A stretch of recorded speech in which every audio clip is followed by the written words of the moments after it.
आप देख रहे हैं आहट 33 तबरेज के साथ। तो चलिए बढ़ते हैं आज की कहानी की ओर। उससे पहले अगर आपने अभी तक हमारी यूट्यूब चैनल को सब्सक्राइब नहीं किए हैं तो ज़रूर कर ले, ताकि आने वाली वीडियोज़ की नोटिफिकेशन आपको जल्द ही मिल जाए।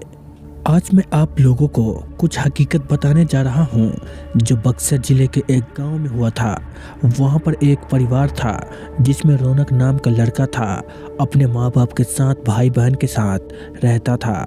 रौनक 20 साल का जब हो गया तो उसको देखने के लिए लड़की वाले आने लगे। कुछ दिन बीत गया, तभी रौनक को एक लड़की की फ़ोटो अच्छी लगी। उसने अपनी माँ को बोला, माँ मैं इसी से शादी करूँगा। और बोलता भी क्यों नहीं, हर लड़के की ख्वाहिश होती है कि उसकी औरत सुंदर हो और संस्कारी हो, ताकि किसी के सामने ले जाने से उसका मान भी बढ़े। उसकी माँ ने बोला, ठीक है बेटा, तुम्हारी शादी मैं इसी से करवाऊंगी। और लड़की के पिता को हाँ बोल दिया। कुछ दिन बाद उसकी शादी का दिन आ गया। वो बहुत खुश था क्योंकि उसकी हल्दी मेहंदी और संगीत से घर में खुशी छाई हुई थी। सारे मेहमान से उसका घर भर गया था। वो मन ही मन सोच रहा था कि मैं अपनी औरत को बाहर घुमाने ले जाऊंगा और दोस्तों के साथ खूब बातें भी करूंगा कि देखो मेरी औरत लाखों में एक है। मन ही मन लड्डू फूट रहे थे और उस दिन उसका इंतजार भी खत्म हो गया। सारे मेहमान से उसका घर भर गया था और उस दिन उसका इंतजार भी खत्म हो गया, क्योंकि उस दिन उसकी शादी जो हो रही थी। गांव वाले भी धूमधाम से बारात लेकर लड़की के घर पहुंचे और दोनों की शादी भी हो गई। जब सुबह विदाई हुई तो उस समय लड़की को डोली में अकेले ही ससुराल लाया जाता था। 4 का हाथ डोली को उठाते उठाते थक गए थे। वो बेचारे सोचे कि कहीं पैर दिखा तो डोली उसके नीचे रख देंगे, तो थोड़ी देर आराम करके फिर आगे बढ़ेंगे। और आम का पेड़ तभी दिख गया। वो लोग डोली को रखकर पानी पीने लगे और बोले कि बहू, अगर आपको भी प्यास लगी हो तो पानी पी लो। बहू ने कुछ नहीं बोला और चारों की थोड़ी सी आंख लग गई।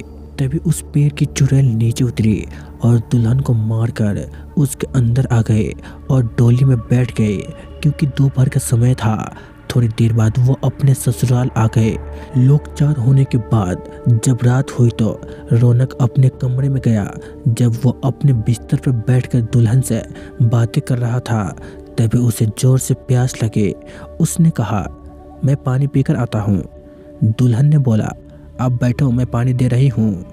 इतना कहकर उसने अपना हाथ लंबा करके कुएं से पानी निकाल कर उसको दे दिया।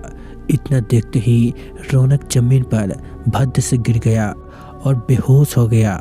थोड़ी देर बाद जब उसे होश आया तो उसने अपने सामने घूंघट में छुपी चुड़ैल को देख लिया और भागने की कोशिश करने लगा। फिर उस चुड़ैल ने बोला, आप भागो मत, मैं आपको मारूंगी नहीं और अब मैं आपके साथ रहूंगी भी नहीं तो आप जीवित नहीं रहेंगे, क्योंकि आपने हमारा चेहरा देख लिया।